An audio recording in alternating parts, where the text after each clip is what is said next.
Hey guys, tonight we begin with the remarkable lives and incredible resilience of medieval peasants, the everyday heroes who, despite the odds, managed to survive some of the coldest and most brutal nights in history. From makeshift insulation tricks to communal sleeping strategies, their story is one of grit, ingenuity, and determination. So before you get comfortable, take a moment to like the video and subscribe, but only if you genuinely enjoy what I do here. And let me know in the comments where you're tuning in from and what time it is for you. It's always fascinating to see who's joining us from around the world. Now, dim the lights, maybe turn on a fan for that soft background hum, and let's ease into tonight's journey together. When you think of medieval life, you might imagine jousting knights, grand feasts, and merry fairs. But for the average peasant, winter was less about merriment and more about, how do we not die tonight? It wasn't just a season. It was a test of endurance that came around every year, like an especially cruel teacher who didn't believe in second chances. Picture this. You're living in a tiny mud and stick hut, with walls so thin you could probably hear a bird sneeze from outside. No insulation, no windows, unless you count a small hole stuffed with animal skin. And definitely no thermostat wars with your siblings. The inside temperature of your home was usually just a polite couple of degrees above whatever the weather was doing outside. If it was freezing outdoors, it was politely slightly less freezing inside. Congratulations. Nights were the worst. Darkness swallowed everything. The wind howled like an angry ghost, and the fire in the hearth sputtered pathetically, doing its best but mostly just roasting the toes of whoever was sitting closest.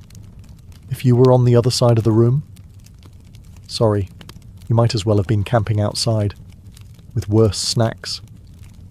Clothing wasn't much help either. Peasants didn't own fancy fur coats or goose-down blankets. You had a couple of rough-spun wool tunics, maybe a cloak that smelled suspiciously of goat, and a hope that layering them would turn you into some kind of human onion. Spoiler, it didn't really work, and forget about snuggling under soft quilts. Beds were often nothing more than sacks stuffed with hay or straw, maybe with a few old rushes thrown in for good measure, and bonus, some fleas for extra company. Luxury, thy name is medieval peasant life. The cold wasn't just uncomfortable, it was dangerous. Frostbite, hypothermia, and general freezing to death were constant risks, especially for young children and the elderly. Every morning that you woke up still breathing was considered a minor miracle, and honestly, worth celebrating. Maybe with a slightly less frozen turnip for breakfast. So yes, surviving a medieval winter wasn't about comfort.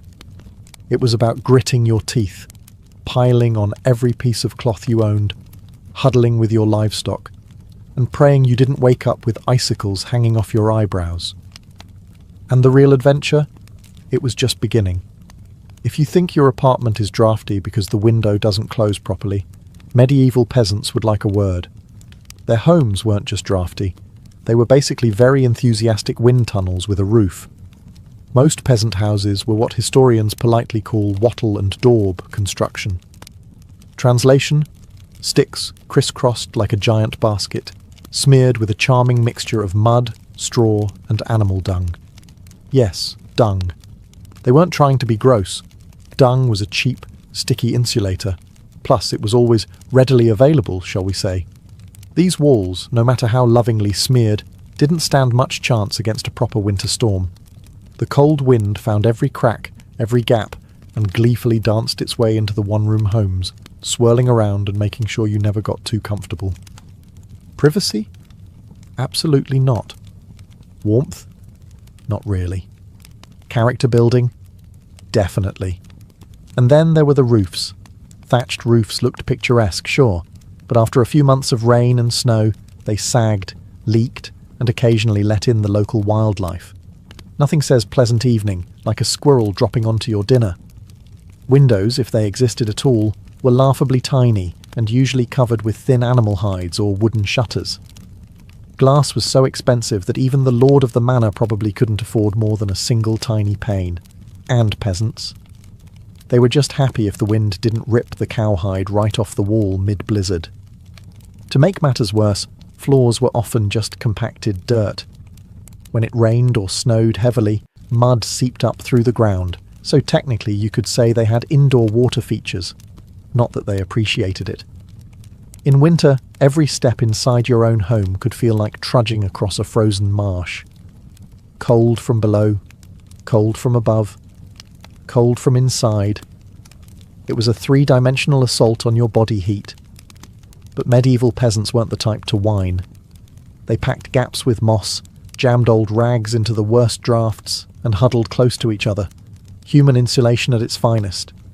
Creativity, stubbornness, and a bit of sheep grease rubbed into the walls were often the only things standing between them and becoming medieval popsicles. Because if your house was falling apart, and your best protection against the elements involved mud and goat hair, well, at least you could laugh about it. Sort of. If your teeth weren't chattering too hard. As if the freezing air wasn't enough, medieval peasants also had to battle a silent enemy rising from below. The frozen ground itself. Floors weren't really floors back then. They were just slightly flatter patches of earth inside your home. Maybe if you were lucky, someone had thrown down some straw or old rushes to give you the illusion of comfort. But make no mistake, you were sleeping one insulted back away from the cold, hard dirt. And oh, that cold was relentless. It seeped up from the earth like an evil little ghost, worming its way through the straw into your bones and straight into your very soul. If you dropped anything onto the floor during a winter night, congratulations, it was now part of the permafrost. Medieval peasants tried to fight this grim battle in a few ways. One method was layering thick mats of straw across the floor.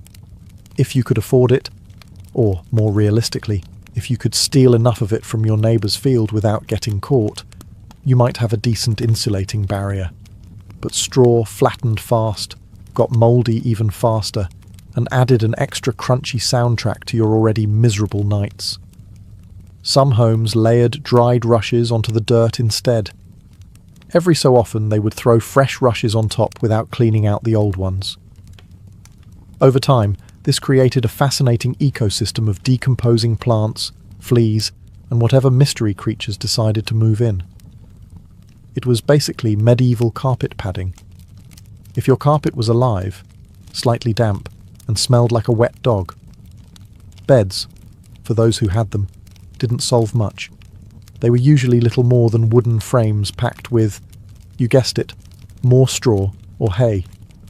Instead of cosy mattresses, you had poking, shifting, crunchy layers that did little against the cold radiating from below. Tossing and turning wasn't about comfort. It was a desperate, awkward dance to keep blood flowing and avoid freezing one side of your body. The truth is, medieval peasants didn't conquer the icy ground so much as learn to live uncomfortably above it. A good night's sleep wasn't about dreams or softness. It was about waking up with all your toes still attached. And if you could pull that off, hey, you were doing better than most. If medieval homes had a single hero during winter, it wasn't the roof or the walls, or even the brave layers of dirt and dung insulation. It was the hearth, a crackling, stubborn fire pit that served as the only real defence against the cold, the darkness, and the general gloom of medieval life. At the centre of nearly every peasant home was a simple fire. No fireplace with a fancy stone mantel, no neat chimney sweeping the smoke skyward. Instead, you had a basic pit or pile of stones, some half-burned logs, and enough smoke pouring into the room to make you wonder if you were slowly becoming a ham. That's right. Most homes didn't even have chimneys. Smoke just kind of did its best.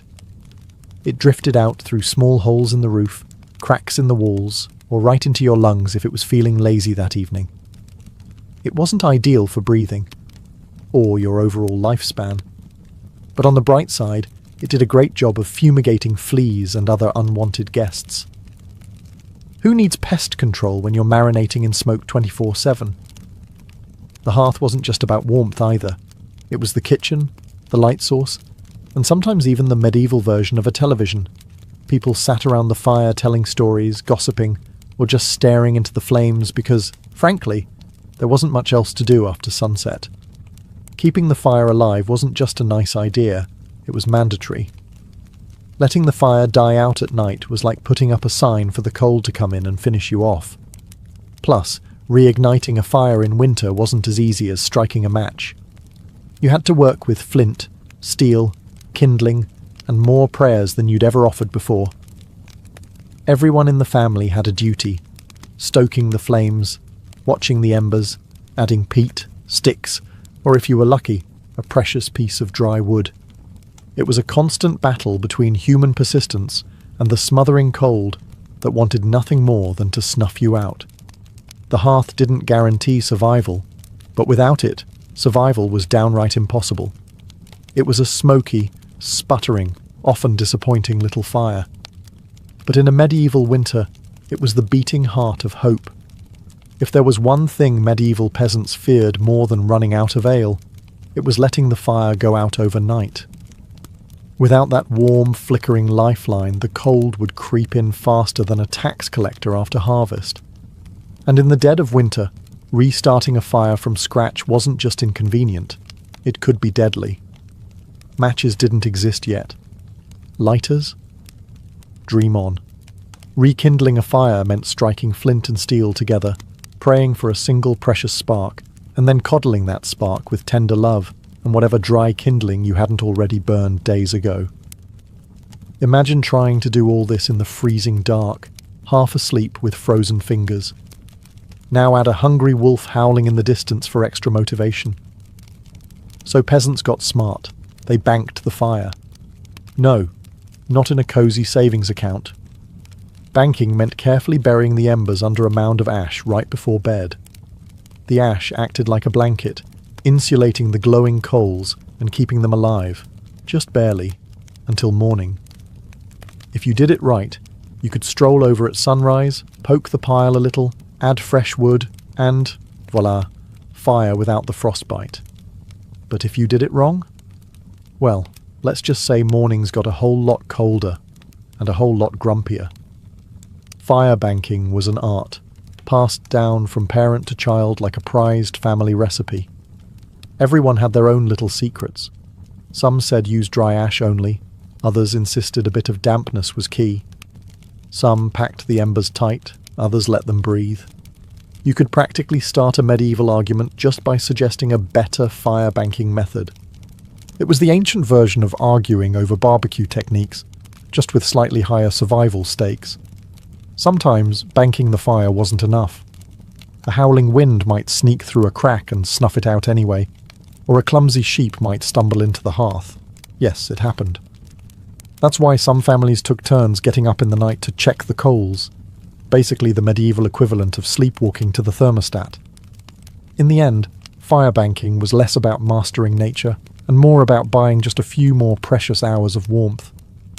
And if you woke up to even a single surviving ember, that was your victory, right there, and enough to face another day of battling the cold.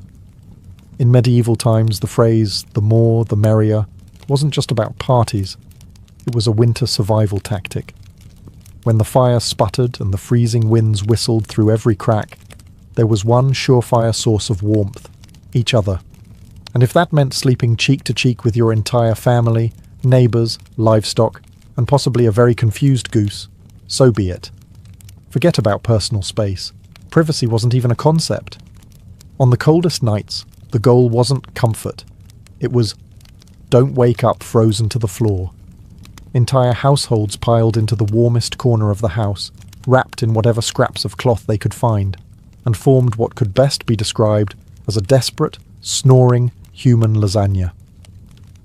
Younger kids squeezed in between parents, grandparents snuggled under the outer layers, and if Cousin Ethel showed up unexpectedly, well, there was always room for one more.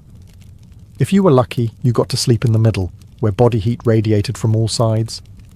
If you were unlucky, you were on the edge, the medieval equivalent of sleeping next to the door of a meat locker. And woe to the person who moved too much during the night. You shift once to get comfortable, and suddenly you've knocked Aunt Maud into the freezing draft by the wall. Congratulations, you're now the family villain. Sometimes even bedding was shared. A communal straw mattress that slowly flattened under the nightly weight of multiple generations. And because hygiene wasn't exactly winning any awards back then, let's just say it wasn't the most fragrant sleeping arrangement. But hey, when it's you versus frostbite, you stop being picky. Body heat wasn't just nice, it was strategic.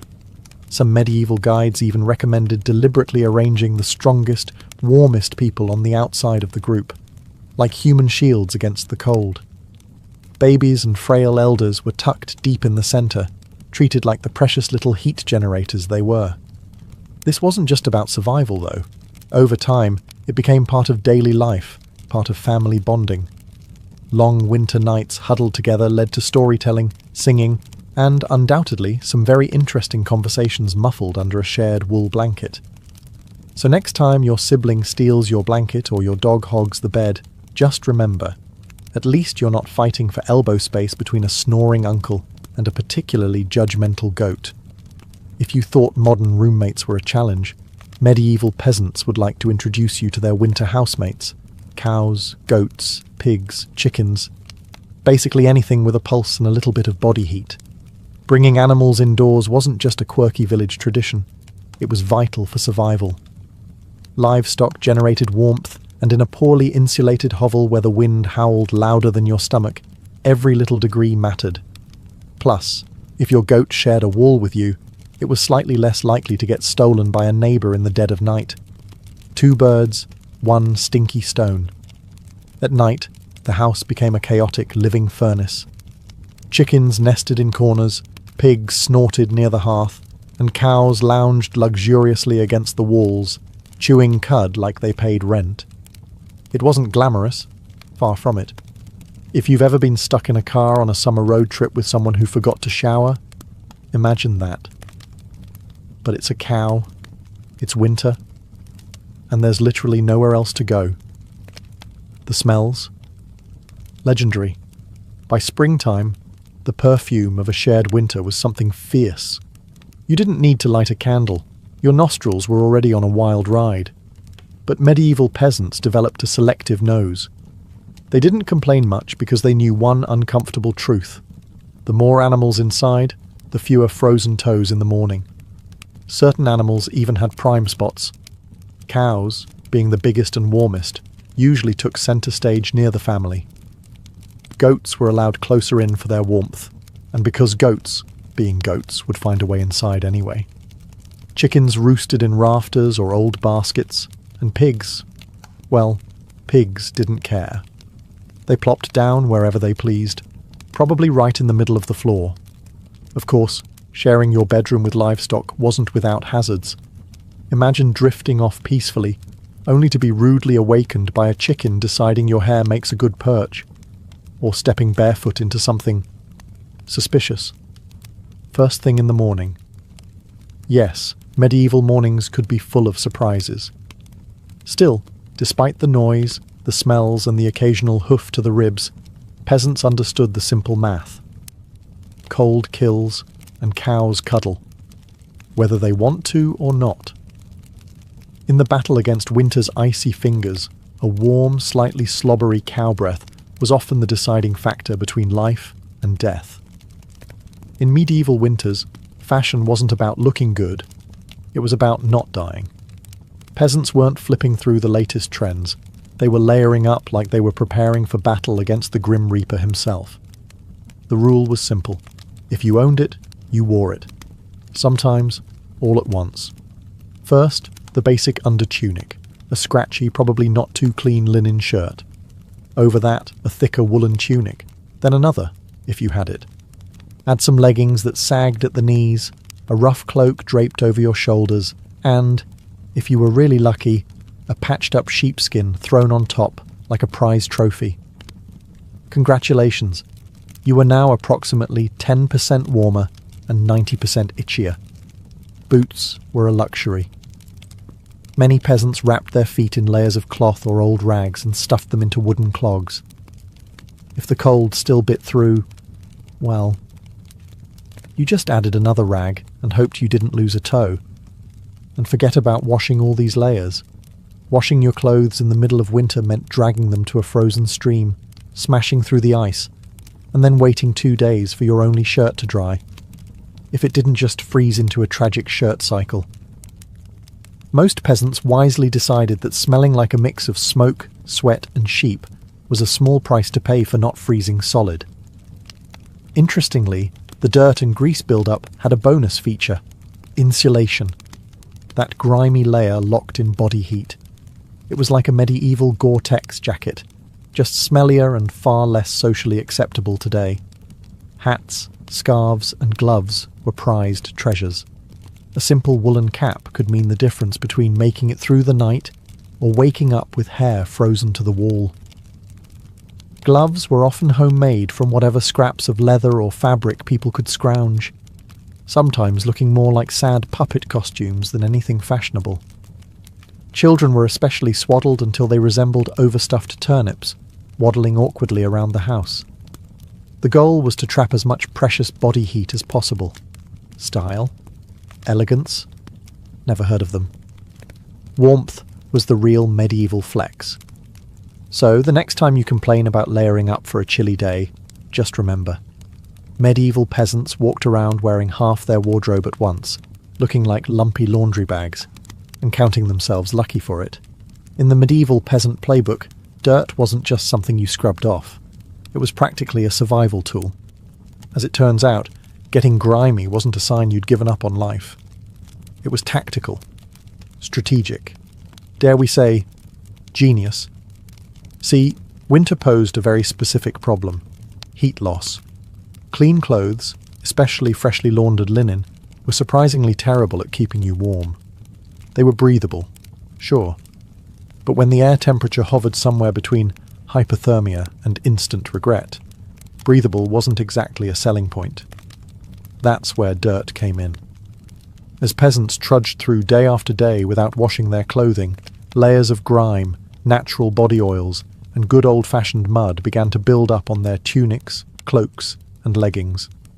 Over time, this natural armour clogged the tiny gaps in the fabric, making clothes more wind-resistant. It was like medieval weatherproofing, just smellier. Sure, you smelled like a goat who lost a bet, but guess what? You were warm. In fact, some medieval folks believed that washing yourself too often in winter could actually make you sick.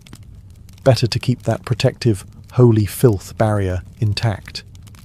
Bathing was rare, laundry even rarer, and soap, when it existed, was reserved for serious occasions, like when the bishop showed up, or maybe right before you died. Adding to the strategy, peasants layered their clothes without changing the ones underneath. You just threw your new layer on top of last month's. Eventually, you became a walking museum of the past 6 weeks. Every stain telling the heroic story of that one time I slipped in the mud but didn't die. To outside observers, medieval peasants might have looked and smelled like they had completely given up on hygiene. But the peasants knew better. That grimy, crusty tunic was a thermal shield against death by frostbite. It wasn't glamorous, but neither was freezing to death because you wanted to smell like flowers. Besides, in a world where literally everyone stank to high heaven, you weren't offending anyone. Nose blindness was practically a way of life. So yes, in medieval winters, filth wasn't failure. It was fashion. It was function. And if you had a thick, greasy outer layer by February, you, my friend, were winning at life. If you thought medieval peasants spent their winters tucked into plush featherbeds with embroidered quilts, think again. The reality was a bit more rustic. And by rustic, I mean, let's sleep on a pile of dead plants and hope for the best. Beds, in the medieval peasant world, were usually a rough wooden frame, if you could afford one, covered with a big sack stuffed full of straw, hay, or old rushes. That's it. No memory foam, no orthopedic support, no 5-star hotel experience. Just a crunchy, lumpy, slightly pokey mess that smelled faintly of barnyard and regret. Every toss and turn in the night brought a delightful soundtrack of crinkling straw, and the occasional sharp jab from a rogue stalk. Some peasants even skipped the wooden frame altogether and just threw the straw straight onto the dirt floor, creating a luxurious, ground-level sleeping experience that modern influencers would probably rebrand as earth-connected slumber. The straw mattresses weren't just uncomfortable, they were temporary. Over time, the straw flattened, grew mouldy, attracted bugs, and generally turned into a biological hazard zone. Changing the straw was a big event, usually done a few times a year if you were diligent, or whenever your bed started actively moving without your permission. Rushes were a popular alternative. These long grasses were spread thick on the floor, sometimes mixed with herbs like lavender or rosemary to mask the overwhelming odour livestock aroma of daily life. Fresh rushes smelled lovely, for about a day. After that, they became part of the muddy, trampled landscape inside the house, blending seamlessly with dirt, food scraps, and whatever else wandered in. And let's not forget the bedfellows. Fleas, lice, and other charming critters loved straw bedding almost as much as the peasants did. If you woke up scratching more than you slept, congratulations. You were living the authentic medieval experience. Despite the hardships, these humble beds were lifesavers.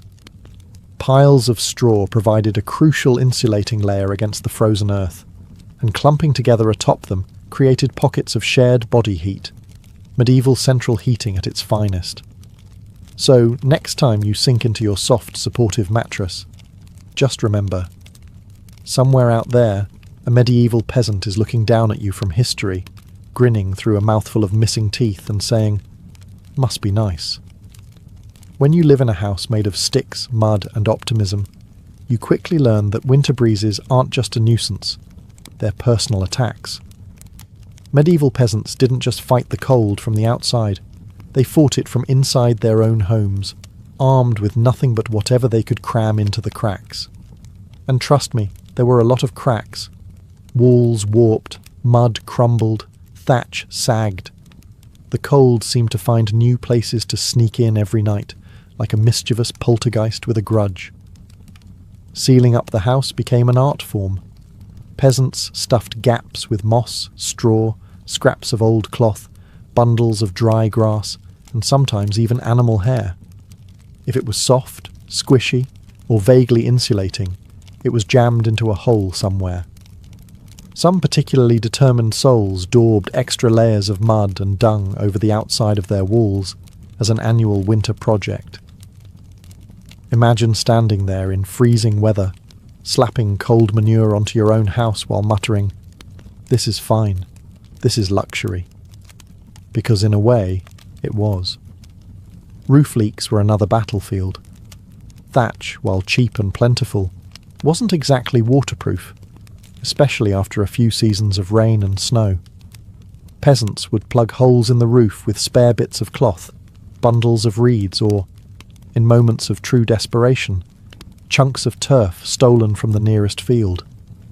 Every home eventually started to look like a slightly sad patchwork quilt made by someone who gave up halfway through. Doors? Windows? If you had them, you were lucky. But even then, they were little more than wood planks hung by iron nails and sheer stubbornness. Window holes were often covered with animal hides or thick cloth soaked in animal fat to block out the worst drafts, and add a bonus aroma of mystery meat to the living space. Every night was a battle between human ingenuity and the relentless sneaky cold. One minute you were warm, the next minute a sudden gust would find the one spot you missed, slapping you awake like a frosty hand of doom. Yet somehow, through cleverness, stubbornness, and a refusal to accept slightly frozen as a permanent state of being, medieval peasants patched, stuffed, and muddled their way through the worst winters nature could throw at them, one muddy handful at a time. When the cold bites hard enough to keep you awake at night, medieval peasants had a solution. Don't even try to pretend everyone's sleeping at once. Instead, they developed a survival strategy that today would make any military commander proud: sleeping in shifts. It wasn't some grand, organised system with whistles and roll calls. It was far simpler and much more desperate. Half the household stayed awake, tending to the fire and patching up stray drafts, while the other half curled up under threadbare blankets and hay, trying to catch a few precious hours of half-frozen sleep. The fire needed constant attention. Left alone, it would die down, and restarting it, remember, was about as easy as getting a stubborn donkey to dance. So someone had to be on ember patrol, and since no one wanted to get up once they were finally warm-ish, families rotated shifts. You dozed for a few hours, got elbowed awake, then stumbled over to the hearth to poke, prod and curse the fire back to life, while trying not to step on a goat. The rotation wasn't glamorous. There were no night vision goggles, no late-night snacks, and certainly no 5 more minutes snooze buttons. Just stiff joints, heavy eyelids, and a growing resentment toward whoever snored loudest during your shift. Children old enough to hold a stick were pressed into service, learning early that in winter, everyone pulled their weight, or froze trying. Grandparents sometimes stayed by the fire longer, both because of their experience and, frankly, because arthritis made lying down and getting up again a monumental event. And when it was your turn to sleep, good luck.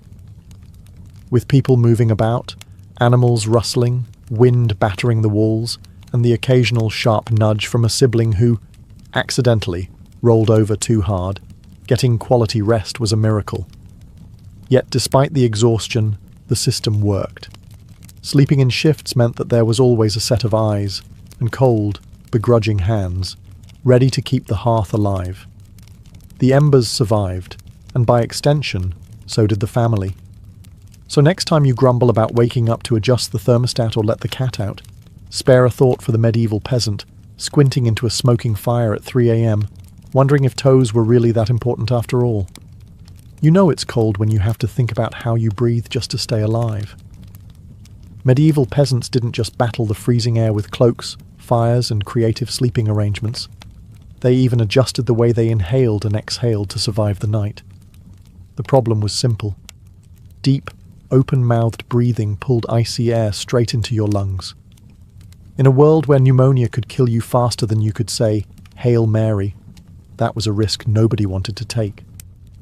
So peasants learned the art of what you might call survival breathing. Instead of sucking in huge gulps of air like they'd just run a marathon, they kept their breathing shallow, slow, and, most importantly, through the nose. The idea was to gently warm the incoming air a bit before it hit their lungs. It wasn't perfect, but it was better than coughing yourself into the grave by February. If you accidentally took a big mouthful of cold air, congratulations. You just bought yourself a ticket to a week of hacking up bits of what felt like your soul, with no doctors in sight, and grandma treating you with hot onion tea and firm prayers. Some people even tucked parts of their cloaks, shawls, or rags up over their faces while they slept, creating a makeshift breath-warmer barrier. Of course, this also meant you ended up with a damp, slightly soggy fabric patch clinging to your mouth by morning, but hey, it beat freezing from the inside out. Children were taught these tricks early on. Parents would scold little ones for panting like dogs, indoors during the cold months. And honestly, between strict breathing lessons, itchy wool layers, and sleeping next to an aggressively gassy goat, medieval childhood winters were character building on a whole different level. At night, tucked into straw bedding under piles of cloaks, and next to a gently steaming cow, breathing became an art form. Slow, steady, nose only, and as minimal as humanly possible, like some grim medieval version of a yoga retreat, only with more frostbite and fewer inspirational quotes. In the grand survival playbook, it wasn't the flashiest strategy, but it worked. One shallow breath at a time, peasants endured another night in the long, relentless war against winter. In the endless battle against medieval winter, peasants discovered an unlikely secret weapon: a full stomach. Turns out, one of the best ways to fight off the cold wasn't another scratchy wool cloak. It was stuffing yourself with something hearty and heavy right before bed. Calories meant warmth. The more your body had to digest, the more it heated itself up doing the work. It's basic medieval thermodynamics. Eat a heavy meal, generate internal heat, and maybe, just maybe, survive until morning without turning into a peasant-shaped popsicle. So what did medieval peasants pile onto their plates before a long, freezing night? Think thick stews, heavy with root vegetables like turnips, onions and parsnips. Grains were lifesavers too. Oat porridge, barley gruel, or dense, chewy rye bread. If you were especially lucky, say, after a festival day or a generous slaughter, you might even get a hunk of salted pork or a slice of dried sausage thrown into the pot. This wasn't comfort food in the Instagram sense. No delicate presentation. No artisanal garnishes. It was one enormous, vaguely brown meal, designed to sit in your gut like a friendly brick, slowly burning through the night and keeping you just a little bit warmer. It wasn't just about eating a lot. It was about eating smart. Foods that took longer to digest provided a slow, steady trickle of warmth. Fatty foods were particularly prized, not just for the energy they provided, but because fat burns slower than lean meat. A belly full of stew, bread, and a questionable amount of lard. Peak medieval winter luxury. Parents made sure even the pickiest children ate heartily. Nobody cared if little Thomas didn't like turnips. You ate the turnips, or you shivered through the night thinking about how much you missed the turnips. Harsh but effective parenting. Medieval style. Of course, heavy nighttime eating came with its own hazards. You might be warmer, but you were also risking a night of vivid, bizarre dreams, fueled by a stomach trying desperately to process an entire field's worth of cabbages. Was it worth it? Absolutely. Because in the end, peasants weren't aiming for a Michelin star meal. They were aiming to survive. And if that meant going to bed full, bloated and breathing gently through your nose next to a steaming cow, well, that was just another night in the ongoing quest to see another frosty sunrise. Long before electric blankets and fancy heated mattress pads, medieval peasants had to get creative if they wanted a little extra warmth at bedtime. And that's how the humble haybox and the ever-glamorous heated stone became winter's unsung heroes. Let's start with the haybox. It sounds rustic, and it absolutely was, but the idea was pure genius. Peasants would take a sturdy wooden box, line it thickly with hay, and use it to store food that had been cooked earlier, keeping it warm for hours. Leftover stew, hot porridge, toss it into the haybox, cover it up, and it stayed hot enough for a late-night snack without needing to risk reigniting the fire. Medieval slow cookers, basically. But peasants didn't just stop at food. They realised if hay could trap the heat from a stew pot, it could also trap the heat from something even better. Rocks. Enter the era of the heated stone. Before heading to bed, someone, probably whichever unlucky child lost the family argument, would grab a flat stone and chuck it into the heart of the hearth fire. After roasting it until it was nearly too hot to touch, a fine line between helpful and third-degree burn, they'd fish it out using a stick or some old tongs. The stone, still radiating blissful warmth, would be carefully wrapped in rags, tucked into an old piece of cloth, or jammed into a clay pot, then slipped under the hay in the mattress or down at the foot of the bed. A medieval heating pad, ready to do battle against the frozen earth. Of course, there were risks. If you didn't wrap the stone properly, congratulations. You now had a small, localized house fire. And if you dropped it on your foot, well, let's just say winter injuries weren't always caused by slipping on ice. But when everything went right, that stone provided precious, comforting warmth that could last for hours. It wasn't luxurious, but when you lived in a half-frozen hut, luxury was defined as not waking up with icicles dangling from your nose. In the grand arsenal of medieval winter survival, a hot rock tucked into some hay might not sound glamorous, but for peasants clinging to whatever heat they could find, it was a tiny miracle. In a medieval peasant's home, the hearth wasn't just where you cooked dinner. It was practically a family member. A temperamental, smoky, sometimes uncooperative family member, sure, but still absolutely essential to survival, especially when it came time to sleep. The closer you were to the fire, the better your odds of waking up unfrozen. That meant sleeping arrangements were less about personal preference and more about strategic positioning. Infants, the elderly, and anyone sick or frail got first dibs on prime hearth real estate. Parents, older kids, and sturdier adults fanned out from there like human insulation layers. Being assigned a spot close to the fire wasn't just kindness, it was basic survival math. Babies were fragile heat generators, and elders were precious repositories of family knowledge, and, let's be honest, the best gossip. Protecting them with prime warmth was non-negotiable. But it wasn't all cosy toasting by the flames. Too close, and you risked waking up with your hair singed or your cloak smouldering suspiciously. Too far, and you were basically camping in an icebox. It was a delicate dance. Stay near enough to bask in the fire's glow, but not so near that you had to explain to your neighbour why you now looked like a half-cooked roast. The fire also didn't spread warmth evenly. It mostly roasted the people directly in front of it, while everyone else fought over the narrow cone of heat like cold lizards jostling for a sunbeam. If you were lucky enough to fall asleep facing the fire, you might have one blissfully warm side, and one side frozen so solid you could probably knock on it. Pets and livestock, of course, muscled in too. A dog might wedge itself between you and the fire, tail wagging dangerously close to open flame. Chickens sometimes perched perilously on hearthstones, clucking softly into the night like tiny feathery guardians of warmth. Every crackle of the logs, every shift of glowing embers was a tiny promise. You're still alive, you're still warm, for now. And so peasants drifted into uneasy sleep, lulled by the fire's pops and hisses, each breath forming small clouds in the frigid air beyond the fire's fragile circle. It wasn't perfect, it wasn't comfortable, but it was life, clinging to warmth by a thread of glowing coals. In the medieval world, no one survived winter alone, unless they wanted to become a very stylish frozen statue by January. Survival wasn't just a family affair.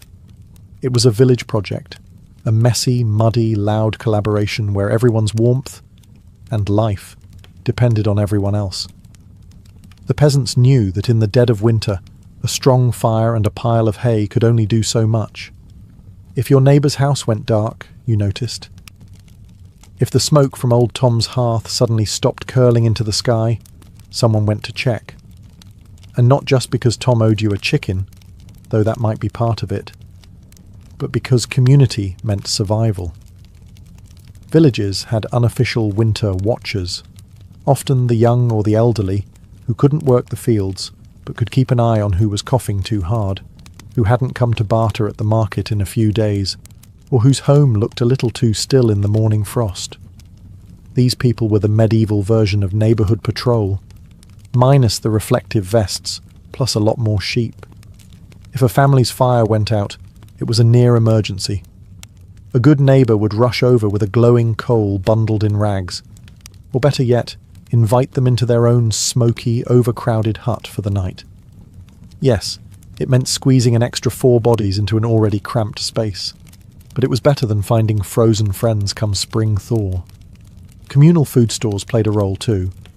During especially brutal winters, villages sometimes pooled their last salted meat, grain, and dried vegetables. It was grim charity. No one had much, but a few communal meals could be the difference between staggering into spring or not. Even children understood the stakes. They helped deliver wood, shared embers, and ran urgent messages when someone needed help. No one was too small or too tired when winter came knocking. Sure, medieval villages weren't all sunshine and hugs. Feuds happened. Disputes over land, goats, or who borrowed whose good cooking pot never really went away. But when the nights grew deadly cold, old grudges were often quietly shelved. After all, a rival was still worth saving, because tomorrow it might be you needing rescue. In the icy heart of winter, the village became one big, stubborn family. Sometimes dysfunctional, often hilarious, always fiercely determined to survive together. One muddy boot, one crackling ember, one frozen smile at a time. When medieval peasants faced the merciless cold of winter, they didn't just pile on cloaks or stoke the fire. They prayed. A lot. Because when the wind howled like wolves outside your paper-thin walls and the fire shrank into sullen embers, you wanted every possible advantage, including a little divine intervention. Faith wasn't just a Sunday affair back then. It was woven into every frozen breath. Before crawling under layers of straw and scratchy wool, families would kneel together, offering up hurried prayers to keep the fire burning, the roof intact, and their toes attached by morning. Saints became more than distant holy figures. They were winter's frontline defence. Saint Blaise, for instance, was called upon to protect against throat ailments. Not a minor concern when one mouthful of icy air could land you coughing up your soul. St. Nicholas wasn't just the jolly gift-giver of later legend. He was also asked to protect households from sudden ruin during the lean, deadly months. Superstitions wrapped themselves snugly around daily survival. Some families sprinkled a little holy water near the hearth before sleeping, hoping it would protect against evil spirits, or at the very least, mischievous drafts. Others marked doorways with blessed chalk after certain feast days, pleading for warmth and luck to find their way inside. Candles played a role too. Special vigil candles, often blessed by the local priest or the most pious old woman in the village, were sometimes kept burning throughout the night, a flickering plea against the cold darkness clawing at the walls. And of course, no serious winter prayer session was complete without a few promises. Dear Lord, if you just get us through this night, I swear I'll be kinder to my neighbour, even the one who keeps stealing our turnips. Faith wasn't some abstract comfort. It was a daily, urgent conversation. The peasants weren't asking for luxury, just survival. A little heat, a little food, and one more day to muddle through until spring broke the frozen grip on their tiny villages. It was simple, raw hope, whispered into the smoky rafters, tangled in breathless prayers and tucked under itchy blankets, that somehow carried them through the endless, merciless nights of winter. For all the ingenuity, prayers and stubbornness medieval peasants threw at winter, the truth was chilling. Sometimes it wasn't enough. And when winter won, it didn't just take a few unlucky souls. It took entire families, whole villages, vanishing them into silence beneath a heavy shroud of snow and ice. Some winters were particularly cruel, like the infamous Great Famine Winter of 1315, when rains destroyed crops, livestock starved, and freezing temperatures turned an already brutal existence into a slow, grinding disaster. People were so desperate that stories whispered of eating shoe leather, bark, and, in the most horrifying cases, each other. Failure to keep the fire alive wasn't just an inconvenience. It was often a death sentence. Without the hearth's meagre warmth, families huddled together for the final time. Neighbours would sometimes stumble across whole households in spring, bodies still locked in one another's frozen embrace, as if trying to share just a little more heat until the very end. Houses themselves could collapse under the weight of heavy snow or battering ice storms. A roof giving way in the middle of a frozen night wasn't just catastrophic. It was often fatal. Dragging yourself through thigh-deep snow to beg shelter from neighbours wasn't a guarantee either, especially if those neighbours were already stretched to the breaking point. Disease loved the cold too. Starvation weakened the body, and cramped, smoky homes turned into breeding grounds for pneumonia, bronchitis, and other deadly infections. A simple cough in December could easily be a funeral by January. And then there was the quiet horror. Frostbite. Fingers, toes, even ears blackened and died while still attached to their owners. Some villagers survived winters at the cost of their limbs, a grim badge of honour that said, "I made it through, but winter took a piece of me." Yet what's most haunting isn't just the death, it's the eerie normalcy of it. People accepted that each winter, some among them wouldn't see the thaw. Death wasn't unexpected.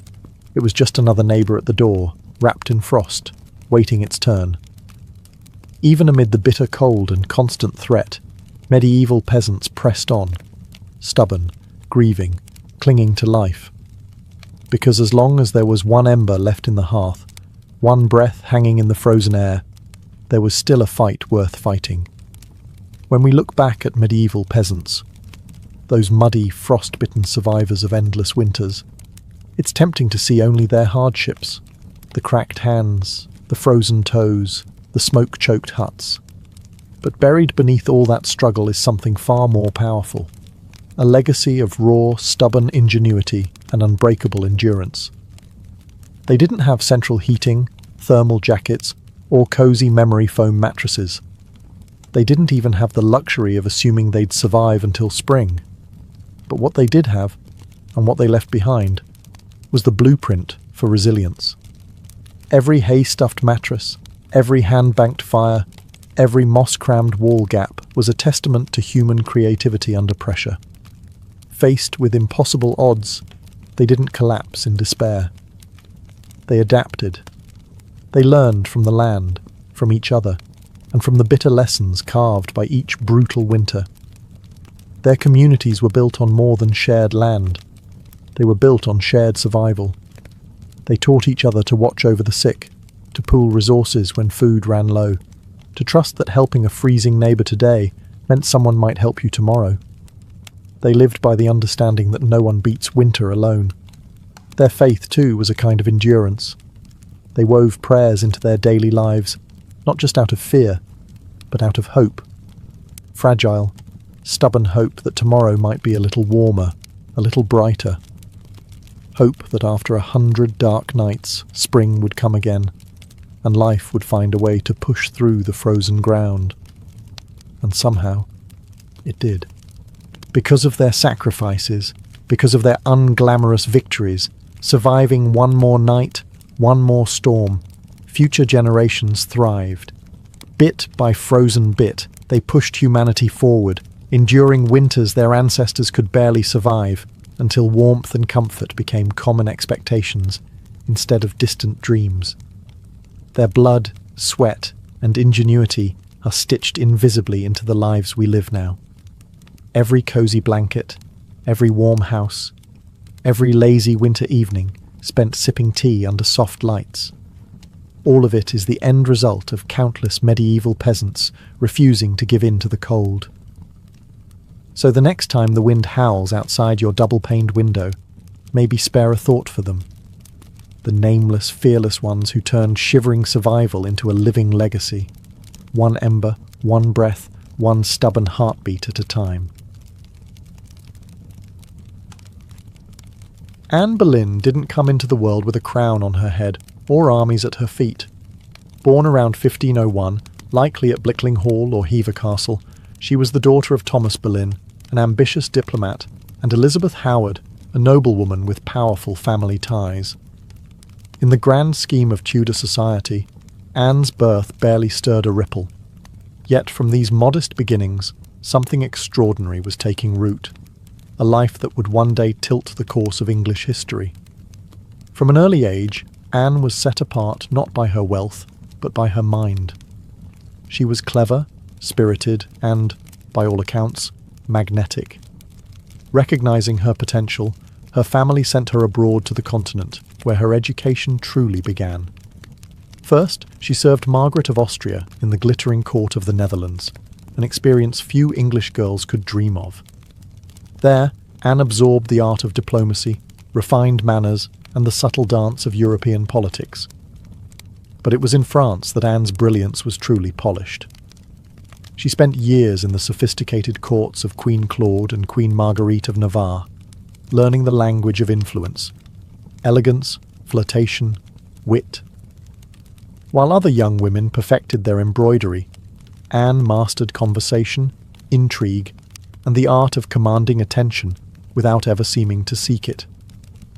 By the time she returned to England in the early 1520s, Anne was something rare, a woman who could rival the sophistication of continental courtiers while carrying the ambition of a rising English house. She wasn't a classic beauty. Even her admirers admitted as much, but she was arresting. Dark eyes that sparked with intelligence, a quick, musical voice, a way of moving that suggested purpose just barely concealed beneath layers of courtly grace. Anne didn't just enter rooms, she changed their gravity. At a time when a woman's fate was often sealed by birth and marriage, Anne refused to drift quietly into obscurity. She had seen the power that charm and intellect could wield in foreign courts, and she intended to use that knowledge at home.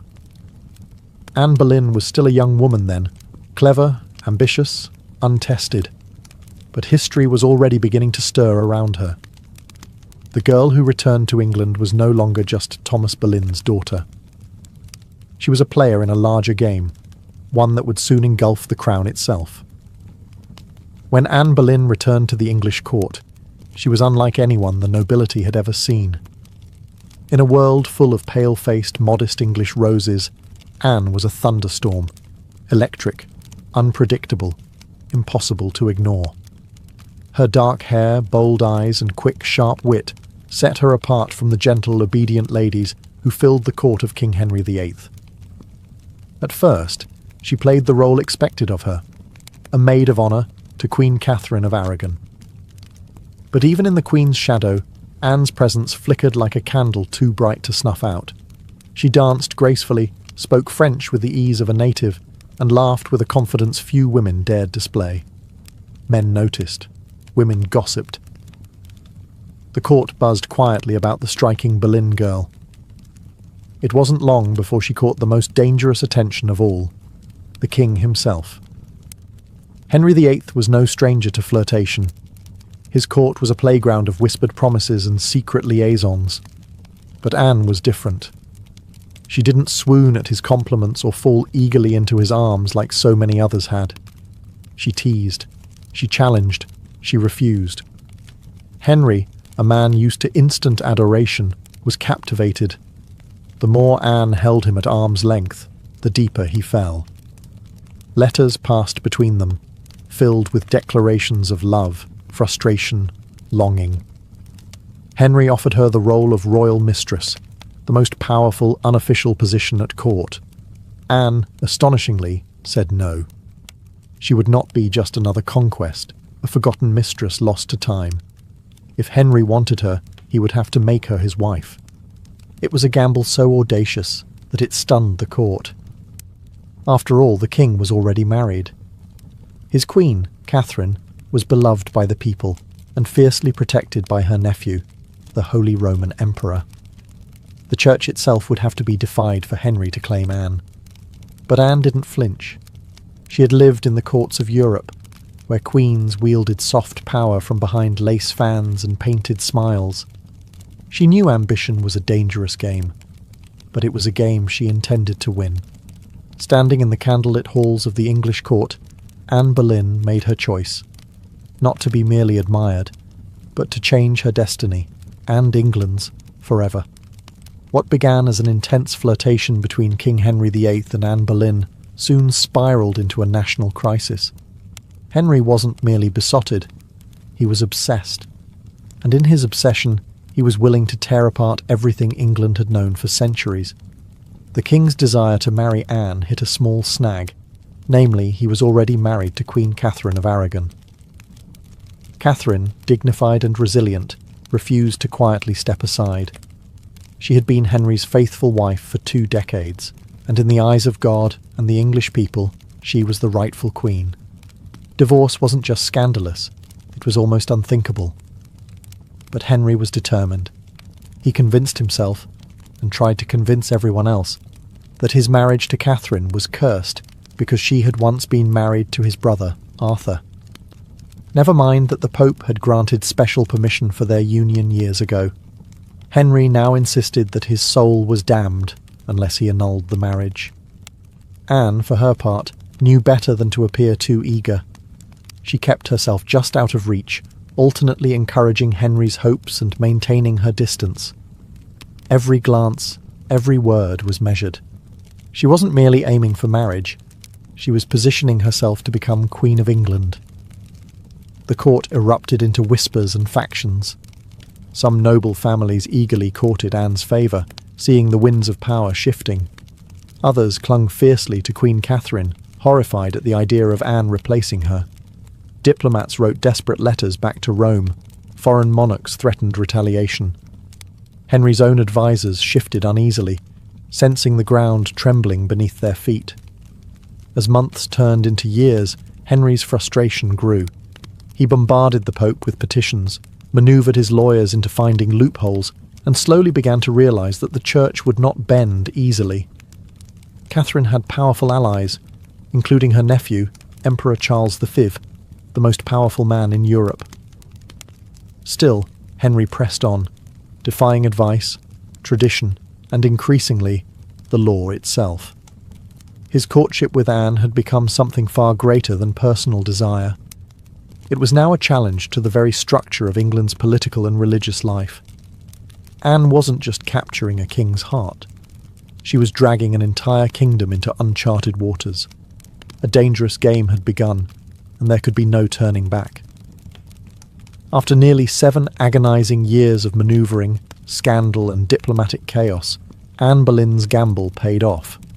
In January 1533, she secretly married Henry VIII, a bold move, given that he was still, technically, married to Catherine of Aragon in the eyes of the Pope and much of Europe.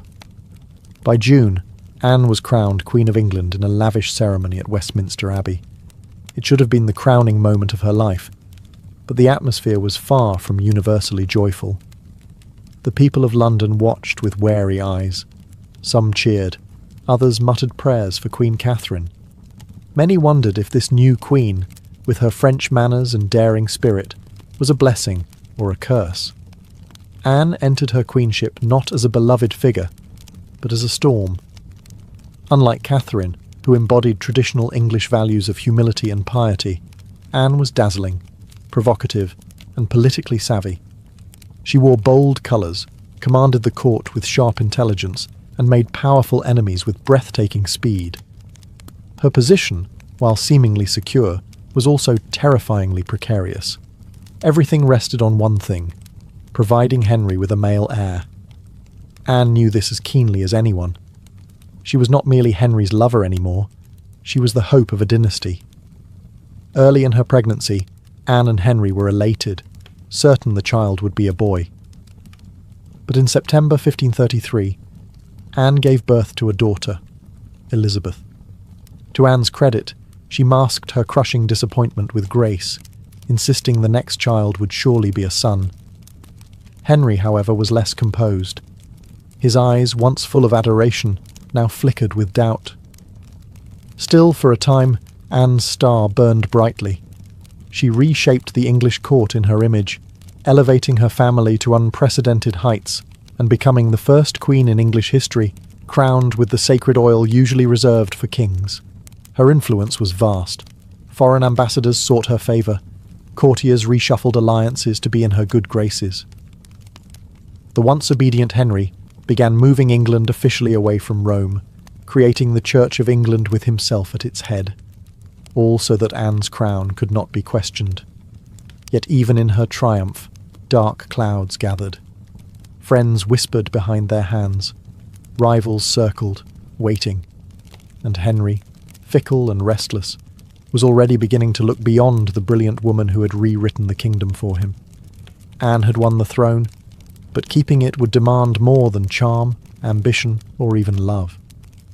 Anne Boleyn had climbed higher than almost any woman of her time. But the higher you rise, the harder the fall. Almost from the moment she placed the crown on her head, the cracks in her world began to show. At the heart of Anne's struggles was the pressure to produce a male heir. Her first child, Elizabeth, though bright and healthy, was not the son Henry VIII had hung his dynastic hopes upon, and the clock was ticking. Anne suffered multiple pregnancies in quick succession, but heartbreak followed. Miscarriages that left her physically weakened and emotionally battered. Each lost child chipped away at the foundation she had built. Henry, once passionately devoted, began to pull away, his disappointment carving rifts between them. Anne, never one to suffer in silence, argued, demanded, fought to keep her place. But Henry, a man who prized obedience as much as beauty, grew tired of her sharpness, her defiance, the very fire that had once drawn him in. Outside the royal chambers, enemies were gathering like wolves. Many nobles who had tolerated Anne's rise with gritted teeth now openly schemed for her downfall. Catherine of Aragon's supporters never forgave Anne for what they saw as theft and sacrilege. Even commoners whispered against her, calling her the Great Whore, blaming her for the schism with Rome and the heavy-handed changes that followed. And then came Jane Seymour. Quiet, demure, everything Anne was not. Jane captured Henry's wandering attention just as Anne's influence began to wane. Where Anne had dazzled him with brilliance and challenge, Jane offered soothing compliance. It was a dangerous shift, and Anne, perceptive as ever, saw it happening. She tried to reclaim her position, lavishing attention on Henry, promising more sons, begging for patience. But the king, ever fickle, had already begun imagining life without the woman for whom he had once torn a kingdom apart. Anne's political enemies, including Thomas Cromwell, once her ally, sensed the changing tide. They began laying the groundwork for a campaign of destruction, quietly gathering accusations, rumours, and witnesses.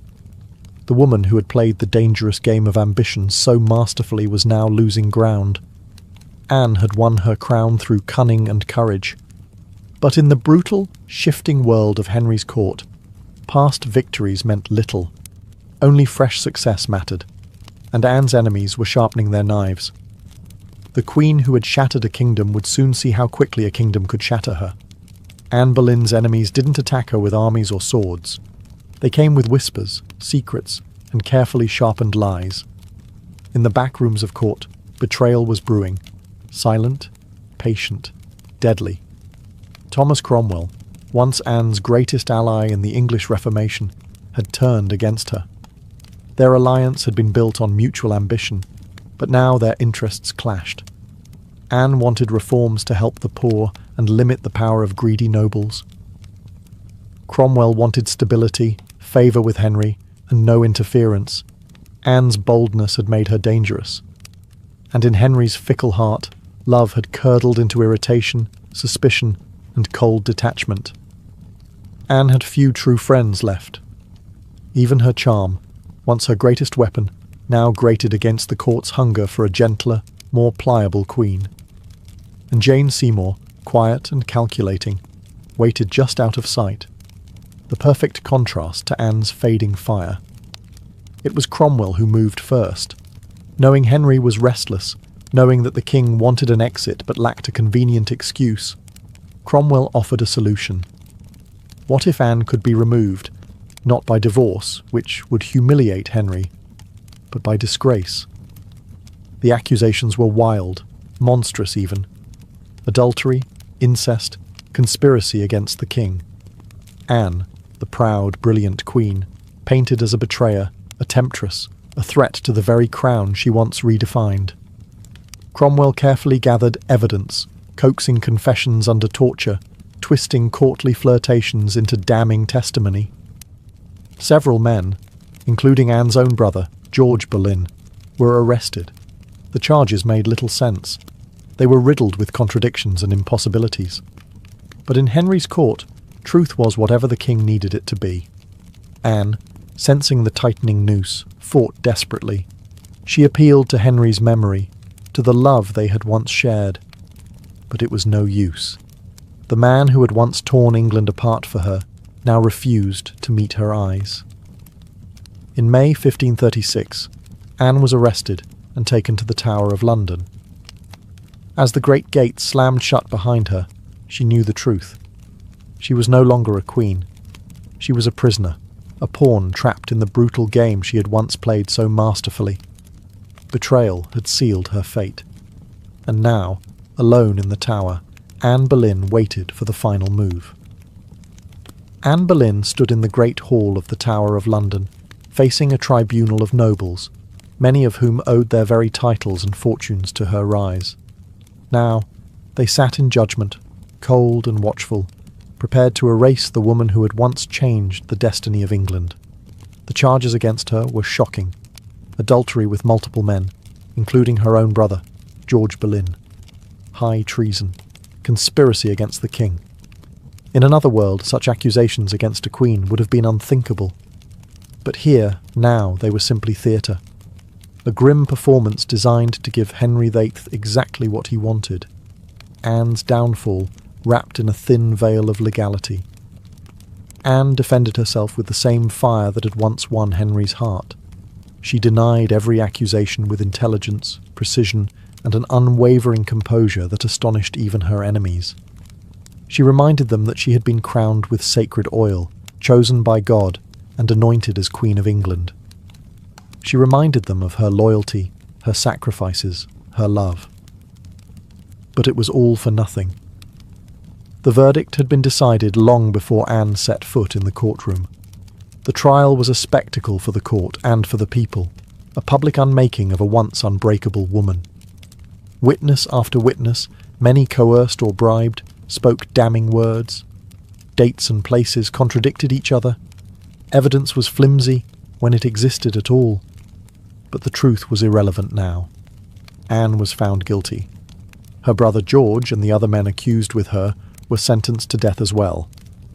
Anne would be executed by beheading, a merciful sentence compared to the usual traitor's death of hanging, drawing, and quartering. When the verdict was read, Anne did not break. She stood tall, her face pale but her spirit fiercely intact. In those final moments before being led back to her cell, she spoke clearly, declaring that she was prepared to die, and prayed that God would have mercy on her soul. As the heavy doors of the hall closed behind her, the court exhaled in relief. The storm Anne had been, brilliant, dangerous, unforgettable, was nearly over. But even then, they did not understand. They were not erasing Anne Boleyn. They were immortalizing her, in betrayal, in tragedy, and in legend. After her trial, Anne Boleyn was returned to the Tower of London, not as the triumphant queen who had once commanded England, but as a condemned prisoner awaiting death. Yet even facing the end, Anne refused to crumble. In the cold, echoing halls of the tower, Anne prepared herself. She spent hours in prayer, kneeling on the hard stone floors, her hands clasped tightly, her voice steady. She confessed to no crimes because she believed she had committed none. She was not afraid to die, she said, but she prayed that her death would bring peace to the kingdom, and perhaps mercy to her little daughter, Elizabeth. Her ladies-in-waiting, those few who had stayed loyal, wept in private. Anne comforted them instead of the other way around. She joked bitterly at times, that she would be remembered as a queen who had lost her head. In her dark humour was the stubborn spark that had made her unforgettable. Henry VIII, meanwhile, showed no sign of mercy. He had already turned his attention to Jane Seymour. Even before Anne's execution date was finalised, Henry was arranging his next marriage. For Anne, this final betrayal, from the man who had once torn down a kingdom for her, must have been the deepest cut. On May 18th, 1536, Anne was told she would die the next morning. She slept little that night. Instead, she spent her final hours in prayer, asking God for forgiveness for all who had wronged her, and perhaps for herself, for the ambition and pride that had led her here. Henry, with a flicker of royal kindness, had arranged for a French swordsman to carry out the execution, faster, cleaner, less brutal than an axe. It was a small mercy, bought perhaps more for the king's conscience than for Anne's comfort. At dawn, Anne dressed carefully for her final moment. A dark grey gown of damask trimmed with fur, a crimson kirtle beneath, colours of dignity, of sacrifice. She pinned up her dark hair and tucked it beneath a simple cap, ready to face the blade with grace. As the tower's cold morning mist curled around the courtyard stones, Anne Boleyn, queen, mother, survivor, fighter, stepped forward. There would be no tears, no pleas, only a final act of courage in the face of history's judgment. Her end was near. But her story was just beginning. On the morning of May 19th, 1536, Anne Boleyn ascended the scaffold built within the Tower of London's walls. A small crowd gathered, courtiers, guards, a few witnesses, all wrapped in silence, as if even the stone walls held their breath. Anne stood tall, her grey gown fluttering slightly in the cold morning breeze. She looked thinner than she had at court, her face pale but calm. There were no hysterics, no broken sobs. If anything, she faced death with the same fierce dignity that had once shaken a kingdom to its knees. She spoke briefly, carefully choosing her final words. She did not accuse. She did not defend herself. She prayed for the king's health and prosperity, the very man who had abandoned her. In those final moments, Anne offered the world not a confession, but forgiveness. Her courage stunned even those who had come to see her fall. The French executioner, brought specially to ensure a swift death, stepped forward. Anne knelt upright, her hands folded in prayer, her eyes lifted toward the heavens. A small white cloth was tied around her eyes. She remained still. The sword flashed once, silent, swift, and Anne Boleyn, queen, mother, history maker, was no more. She was buried quickly in an unmarked grave within the Tower grounds, laid to rest in an arrow chest because no proper coffin had been prepared for her. A queen once crowned in gold, now left to vanish without ceremony. Yet Anne's story didn't end in that cold grave. Her daughter, Elizabeth, the child whose birth had once disappointed a king, would rise to become one of the greatest monarchs in English history. Elizabeth I, the Virgin Queen, whose reign would see the flowering of English art, power, and global influence. A queen who inherited her mother's fierce spirit, sharp mind, and unyielding resilience. Anne Boleyn changed the course of England forever. Her ambition helped trigger the break with Rome and the birth of the Church of England. Her fall showed the world that even queens could be cast aside. Yet through her blood, through Elizabeth, Anne's legacy blazed brighter than any crown she had worn in life. In the end, Anne Boleyn won a kind of immortality, not through her survival, but through her indelible impact on history. By the early 1770s, the American colonies simmered like a pot left too long over a roaring fire. The relationship with Britain, once seen as the proud mother country, had soured into resentment, suspicion, and growing fury. It hadn't started with tea. Years earlier, the Stamp Act had enraged colonists by placing taxes on everything from newspapers to playing cards. That was followed by the Townshend Acts, taxing essentials like paper, glass, and paint. Each new law passed thousands of miles away by a parliament in which the colonists had no representation, was like another spark landing in dry brush. At first, the anger showed itself in polite petitions and fiery pamphlets. Colonial assemblies drafted formal protests. Merchants organised boycotts. Writers like Samuel Adams and John Dickinson filled newspapers with passionate arguments about liberty and rights. But as time wore on, frustration deepened into something darker. A slow realisation that Britain wasn't listening. Worse, Britain didn't care. Many colonists clung to the hope that if they just made enough noise, if they just reasoned hard enough, Parliament would repeal the taxes. And sometimes they did. The Stamp Act was famously repealed after loud colonial protest.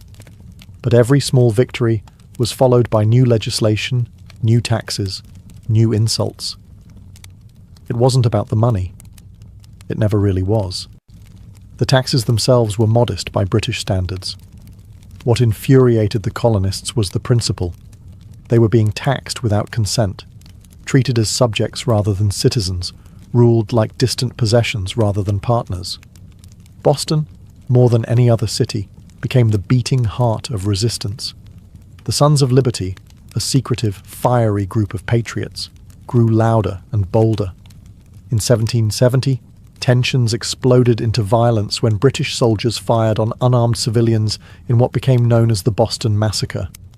Blood had already stained the cobblestones. Trust was a thing of the past. By 1773, the colonies were teetering on the edge. A final insult would tip them into open defiance. And it came, not in the form of soldiers or new laws or armies, but in the quiet, seemingly harmless shape of crates stacked with tea. The colonists didn't know it yet, but the night that tea floated in the cold waters of Boston Harbor, the world would change forever. In 1773, Parliament made a critical miscalculation. Believing the American colonies would quietly accept cheaper tea, they passed the Tea Act, a law that was supposed to save the struggling British East India Company and, incidentally, reassert Britain's right to tax the colonies. On paper, it looked like a good deal. The Tea Act allowed the company to sell tea directly to the colonies, cutting out the middlemen, slashing prices, and offering a luxury product at a bargain. A few pennies cheaper. What could possibly go wrong? Everything. Because the problem wasn't the price of tea, it was the principle behind it. The Tea Act left the hated tax on tea firmly in place. Accepting the tea, even at a discount, would mean acknowledging Parliament's right to tax the colonies without their consent. To many Americans, that was unthinkable, a surrender of the liberties they had fought to protect for more than a decade. The news of the Tea Act spread like wildfire through the colonies. Merchants fumed. They saw their livelihoods threatened by a monopoly that would crush local trade. Patriots raged at the hidden message. The Crown still believed it could do whatever it pleased. In Boston, the reaction was especially fierce. Already a city scarred by the Boston Massacre and years of economic hardship, Bostonians recognized the Tea Act for what it was, a trap disguised as a bargain. Refusing the tea became a matter of honor, a litmus test for loyalty to the cause of liberty. Public meetings swelled. Newspaper columns burned with fiery rhetoric. Groups like the Sons of Liberty, led by Samuel Adams and others, organized boycotts, vowing that no East India Company tea would be unloaded, sold, or drunk on American soil. All across the colonies, ships carrying the controversial tea were turned away by local resistance. In ports from New York to Charleston, the message was clear. We will not be bought. But in Boston, fate twisted differently. 3 ships, the Dartmouth, the Eleanor, and the Beaver, arrived, anchored in the harbour, and sat there, refusing to leave. Royal officials insisted the tea be unloaded. The colonists refused. A deadlock grew, taut as a drawn bowstring. The tension was unbearable. A single act would break it, and history would never be the same again. As the British tea ships sat stubbornly anchored in Boston Harbour, the city itself transformed into a powder keg. Every day that passed without resolution tightened the tension. Boston wasn't just resisting, it was preparing for a fight. In taverns, churches, and public squares, angry colonists debated what to do. The Sons of Liberty, led by fiery voices like Samuel Adams, John Hancock, and Paul Revere, moved swiftly to organize resistance. They posted public notices calling on citizens to boycott British tea and held raucous meetings that swelled with farmers, artisans, and merchants alike. Each gathering added fuel to the fire. The Old South Meeting House became the nerve center of the resistance. Thousands crammed into the wooden hall, their breath fogging the air, their voices rising in defiance. Here, resolutions were passed, speeches were made, and tempers boiled. Each vote against the unloading of tea was another hammer blow against British authority. But while the people of Boston stood united, the clock was ticking. British law demanded that imported goods, like tea, be unloaded and the tax paid within 20 days. If the ships remained after the deadline, customs officials would seize the cargo and the tax would be collected by force. The Sons of Liberty understood that once the tax was paid, even under protest, the principle would be lost. It wasn't just about the tea anymore. It was about whether the colonies would accept being treated as subjects without rights, or whether they would stand and fight for their future. Meanwhile, the Royal Governor of Massachusetts, Thomas Hutchinson, dug in his heels. He refused to let the tea ships leave without unloading their cargo, demanding that the law be obeyed, colonial outrage be damned. To him, backing down meant admitting that mobs, not monarchs, ruled the colonies. Boston's standoff became a spectacle. Every man, woman, and child knew that something was coming. You could feel it in the air, that cold, sharp sense before a storm when the world holds its breath. All it would take was one spark to ignite an explosion. and somewhere among the crowded streets and crowded hearts of Boston, a decision was quietly taking shape, a plan that would echo across oceans and empires. December 16th, 1773, dawned grey and cold over Boston, a city balanced on the edge of history. For nearly 3 weeks, the tea ships had sat in the harbour like ticking bombs. Now, the final deadline had arrived. According to British law, the tea had to be unloaded and the tax paid within 20 days of a ship's arrival. If it wasn't, customs officials could seize the cargo, and British troops could be called in to enforce the law. Everyone knew it. Everyone knew what was at stake. If the tea came ashore, the principle was lost. If the colonists allowed it, even once, their cause, their claim to rights and liberty, would unravel. That morning, thousands of Bostonians and nearby colonists packed into the Old South Meeting House, the largest building in town. Some had walked miles through the icy countryside to be there. The meeting was so packed that men spilled out into the streets, straining to hear the fiery speeches echoing through the halls. Samuel Adams, the iron voice of rebellion, presided over the gathering. Speaker after speaker rose to denounce the Tea Act, to cry out against tyranny, to urge immediate action. But even among the defiants, uncertainty hung heavy. What could be done without sparking outright war? How could they stop the tea without opening the floodgates to brutal retaliation? As the afternoon wore on, riders galloped in with grim news.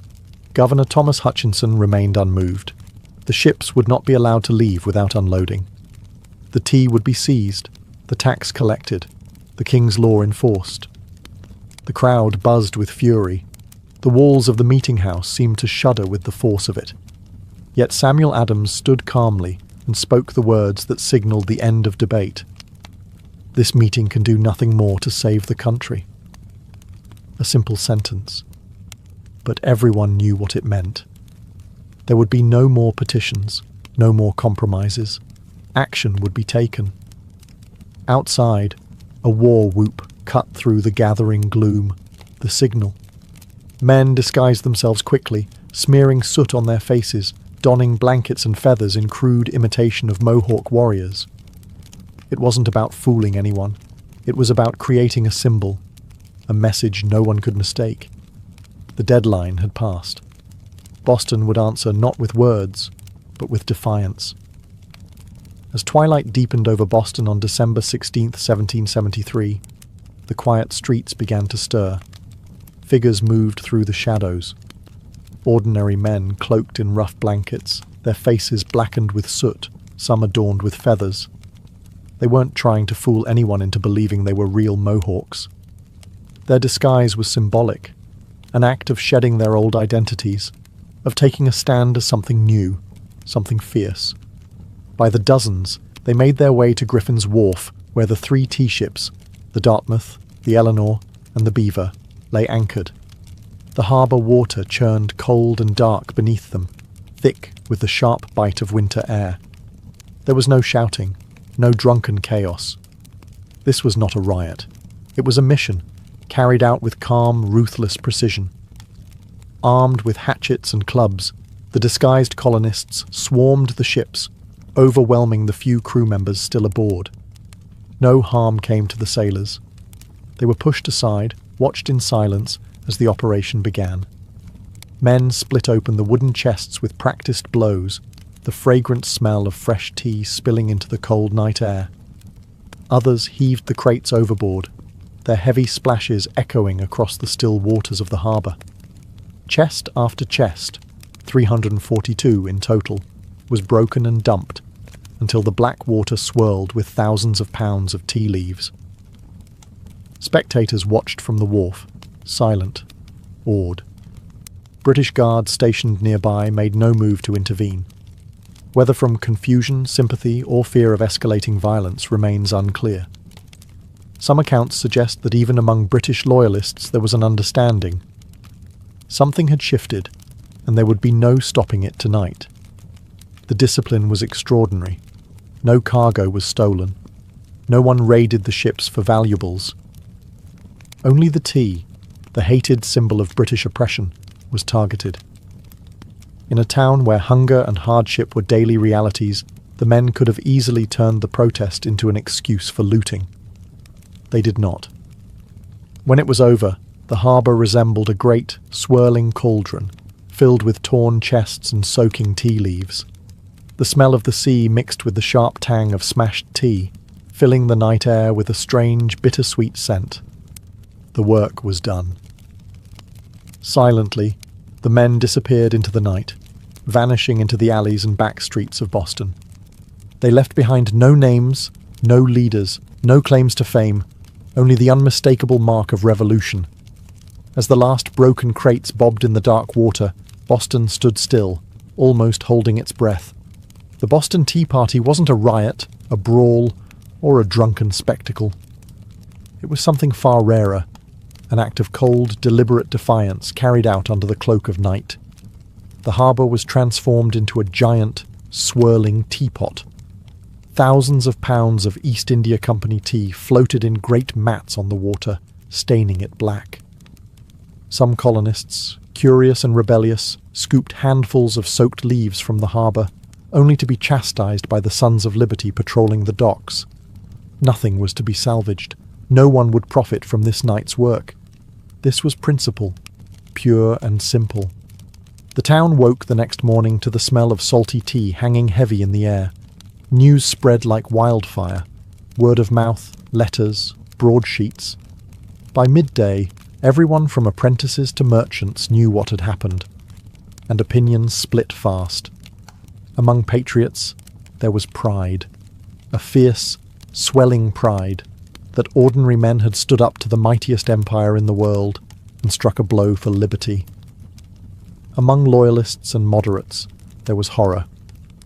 To them, the destruction of property was reckless, dangerous. Had the colonies crossed a line they couldn't walk back from? Governor Thomas Hutchinson raged in his mansion, furious not only at the destruction but at the message it sent. If the king's authority could be defied so brazenly in Boston, where else might rebellion spark? British officials were stunned. They had expected protests, boycotts, maybe another riot like those that had broken out over the Stamp Act. They hadn't expected organised, disciplined revolutionaries to calmly destroy tens of thousands of pounds of royal property without so much as breaking a window. The ship's captains, the Dartmouth, the Eleanor, the Beaver, could only watch helplessly as their cargo disappeared beneath the waves. In the official ledgers, the night's loss would be tallied at over 10,000 British pounds, a fortune. But the real loss wasn't measured in pounds sterling or ruined tea. It was measured in trust, in loyalty, in the fragile illusion that Britain still ruled her colonies with consent. The night the tea sank, something deeper rose to the surface, a shared undeniable truth. The age of peaceful protest was ending, a reckoning was coming, and Boston was ready. When word of the Boston Tea Party crossed the Atlantic and reached London, the reaction was swift and furious. To British officials, it was not simply a protest, it was rebellion, an open, mocking challenge to royal authority that could not be ignored. King George III, upon hearing the news, was said to have grown cold with anger. Parliament, already frustrated by years of colonial disobedience, exploded in outrage. They demanded punishment, not just for the city of Boston, but as a warning to all the American colonies. The result was a series of laws so harsh they were quickly nicknamed the Intolerable Acts in America. The first blow came swiftly, the Boston Port Act. In one brutal stroke, Parliament ordered the closure of Boston's bustling harbour, the economic lifeline of the city, until the destroyed tea was paid for and order restored. Ships could no longer enter or leave. Trade vanished. Goods and supplies dried up. Boston, once vibrant and noisy, grew quiet, its docks eerily still. But the punishment didn't stop there. The Massachusetts Government Act stripped the colony of its self-governing rights, placing it firmly under the king's appointed officials. The Administration of Justice Act allowed royal officials accused of crimes to be tried back in Britain, a clear message that British authorities were untouchable. And to make sure the colonies knew force was an option, British soldiers were quartered throughout Boston, living among the very citizens they were meant to subdue. The message was clear: rebellion would be crushed. Liberty was a luxury the Crown would no longer tolerate. But Parliament's heavy hand had an unintended effect. Instead of frightening the other colonies into submission, it outraged them. News of Boston's suffering, of its port closed, its people starving under martial law, stirred deep sympathy and righteous anger throughout America. Wagon loads of food and supplies poured into Boston from neighboring colonies. Letters of support, pledges of unity, and secret meetings began to weave the once fragmented colonies closer together. What had once been a Massachusetts problem was rapidly becoming an American one. In punishing Boston, Britain had hoped to make an example of them. Instead, they made Boston a symbol, a rallying cry for resistance. The flames of revolution, once flickering in isolated pockets, now began to blaze from colony to colony. And there would be no easy extinguishing them. The punishment of Boston sent shockwaves far beyond the rocky shores of Massachusetts. Across the 13 colonies, outrage turned into something far more dangerous for Britain: unity. For years, the colonies had acted like distant cousins, bickering and competing, separated by geography, religion, and trade rivalries. But when Parliament slammed Boston's harbour shut and stripped Massachusetts of its self-governance, Americans across the continent realized, if it could happen to Boston, it could happen to anyone. From Virginia to Pennsylvania, South Carolina to New Hampshire, the response was swift. Colonists sent wagons full of food, supplies, and letters of solidarity to the suffering people of Boston. Town meetings buzzed with anger. Newspaper printers worked day and night to spread the news. The fight was no longer Boston's alone. It was everyone's. And so, in September 1774, something unprecedented happened. The First Continental Congress convened in Philadelphia. For the first time, representatives from 12 of the 13 colonies gathered under one roof to discuss a unified response. Men like George Washington, Patrick Henry, John Adams, and Samuel Adams, once merely regional figures, now stood together as architects of a movement that was growing larger by the day. Their goal, at least officially, was not yet full independence. Most still hoped for reconciliation, for a return to the old relationship of mutual respect under the British Crown. But beneath the polite debates and carefully worded petitions, a deeper understanding was taking root. The colonies could no longer afford to stand separately. At the Congress, they agreed to a sweeping boycott of British goods. They pledged mutual support in the face of further British aggression, and they made it clear any attack on one colony would be considered an attack on all. In taverns and meeting houses across the continent, ordinary people began using words that had once been whispered only in private: unity, resistance, liberty. In bringing the hammer down on Boston, Britain had imagined it would crush rebellion. Instead, it had welded the colonies together into something far more dangerous, a people who, despite their differences, were beginning to think of themselves not as scattered provinces, but as Americans. The winds of revolution were no longer just stirring. They were gathering into a storm, and it was too late for Britain to stop it. The night the tea sank into Boston Harbor, it wasn't just crates that were destroyed. It was the illusion that the American colonies could remain loyal subjects forever. The Boston Tea Party lit a spark that no king, no army, no distant parliament could ever snuff out. In the months that followed, that spark caught fire across the colonies. What had once been protests, boycotts, and polite petitions hardened into open resistance. Town militias began drilling openly. Storehouses filled with powder and shot. Men who had once toasted King George III in taverns now whispered about revolution under the same roofs. Boston became a symbol of sacrifice, battered but unbowed. The more Britain tried to tighten its grip, the more the colonies slipped through its fingers. Every ship that sailed past the closed, silent harbour of Boston was a silent reminder that tyranny had met its match in American defiance. When Parliament passed the Intolerable Acts, They intended to make an example out of Boston, to scare the other colonies into submission. Instead, they had created a martyr city, a rallying cry. From Georgia to New Hampshire, colonists realized that their fates were tied together. Resistance was no longer about tea. It was about survival, identity, freedom. By the spring of 1775, the tension reached a boiling point outside Boston, in the villages of Lexington and Concord. British troops, sent to confiscate colonial weapons, instead found armed farmers, ordinary men ready to defend their rights with musket fire. The first shots of the American Revolution rang out, a direct line traced back to the moment when men chose principle over profit and dumped a fortune's worth of tea into the harbour. The Boston Tea Party showed the world that revolution doesn't always announce itself with trumpets and banners. Sometimes it starts quietly, with a small group of determined people standing in the cold, choosing defiance over fear. In dumping the tea, the colonists weren't just rejecting a tax. They were rejecting an empire. And though the road ahead would be bloody, bitter, and uncertain, one thing had become clear that night in Boston Harbor. The American colonies were no longer loyal subjects. They were something new, something dangerous. They were revolutionaries. And they were just getting started.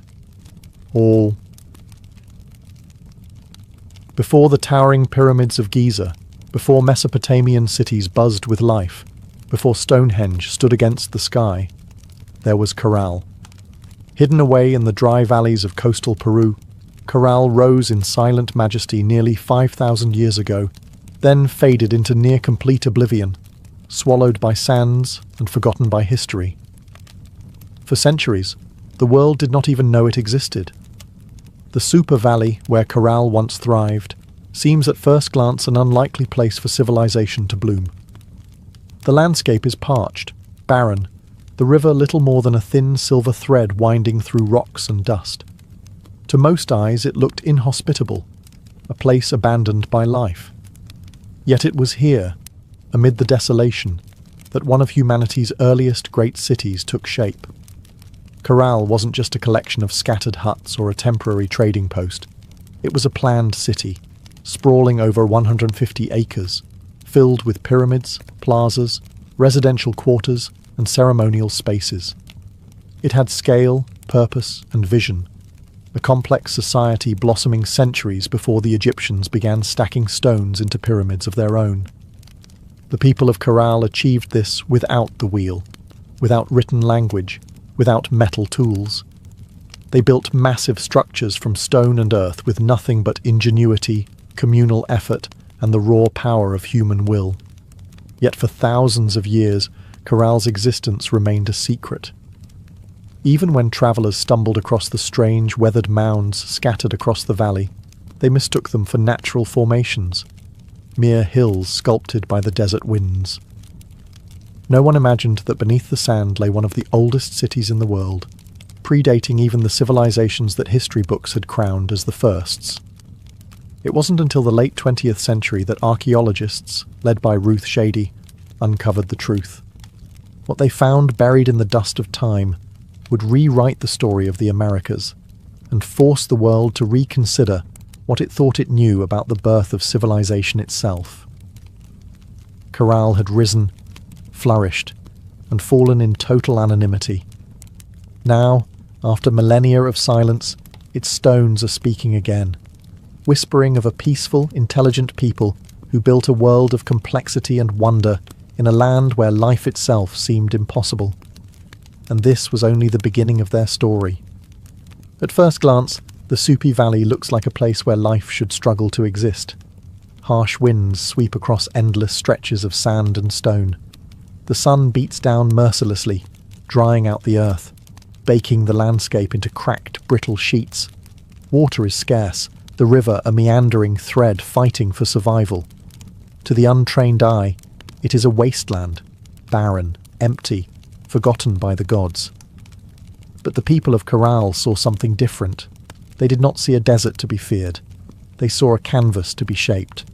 They recognized the river, however modest, as the lifeblood of possibility. And so, with patience, ingenuity, and sheer determination, They turned this unforgiving place into a thriving oasis of life and culture. Their first victory was agriculture. They learned to tame the river's seasonal floods, building simple but brilliant irrigation systems that channeled water across the valley floor. Where others saw sand and dust, they coaxed green shoots of hope: cotton, beans, squash, guava, sweet potatoes. Cotton, in particular, became their treasure. It was spun into fishing nets and textiles, fueling trade with coastal villages and creating bonds that stretched far beyond their desert home. But growing crops was only part of their mastery. The people of Corral understood that survival in the desert required balance. They worked with nature, not against it. They built their homes and plazas from stone and earth, designed to withstand both scorching heat and the rare, punishing rains that occasionally swept through the valley. They studied the stars and seasons, planning their harvests with the precision of master astronomers. Trade became the veins and arteries of Corral's economy.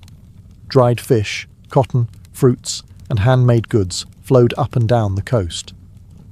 In exchange, Corral received exotic goods: colourful shells from the Pacific, rare stones from the Andes, ideas from distant peoples. They were not isolated, they were connected. In a land where survival seemed impossible, Corral thrived through intelligence, innovation, and community. They didn't conquer the desert with brute force. They partnered with it, learning its rhythms, respecting its power, building a society that was not just functional, it was extraordinary. Against the odds, Corral blossomed into a beacon of civilization. And it was only beginning to rise. Rising out of the desert like ancient guardians, the pyramids of Corral defy everything we thought we knew about early civilization in the Americas. These were not small, crude structures built by primitive hands. They were massive, deliberate works of architecture, created by a people with vision, organization, and ambition. The centerpiece of the city was the Pyramid Mare, the largest of Corral's monumental structures. It stretched more than 450 feet in length and towered nearly 60 feet above the desert floor, a feat of engineering on par with the early wonders of the ancient world. Built from stone, mud, and woven reed bags filled with rocks, the pyramid was designed not just to endure the harsh climate, but to withstand the punishing earthquakes that occasionally rattled the region. And endure it did, standing silent against wind and time for nearly 5 millennia. But the pyramids of Corral were not tombs. Unlike the massive burial complexes of Egypt, Corral's pyramids served a different purpose. They were centers of ceremony, power, and public life. Temples and gathering spaces crowned their summits, accessible by broad, elegant staircases. Fires once burned atop these platforms, and rituals were held beneath the endless Peruvian sky.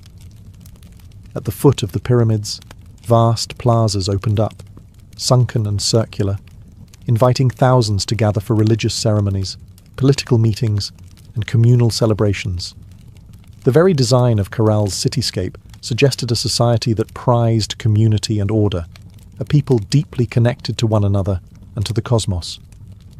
Around the pyramids, smaller residential complexes fanned out, likely home to priests, administrators, artisans, and farmers.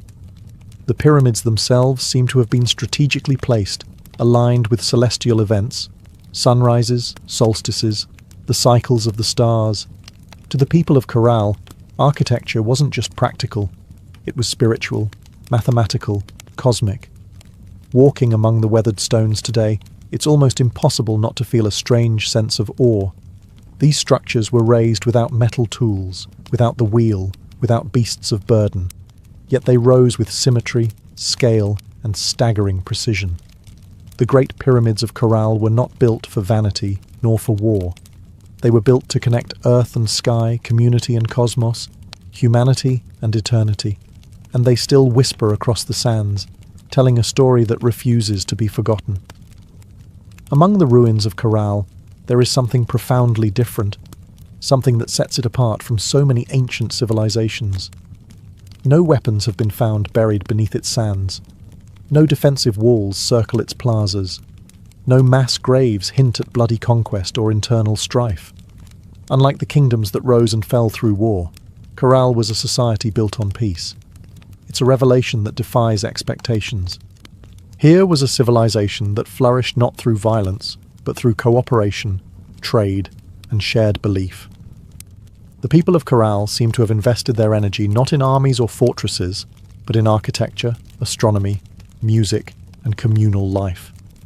Their plazas and pyramids weren't monuments to victory over enemies.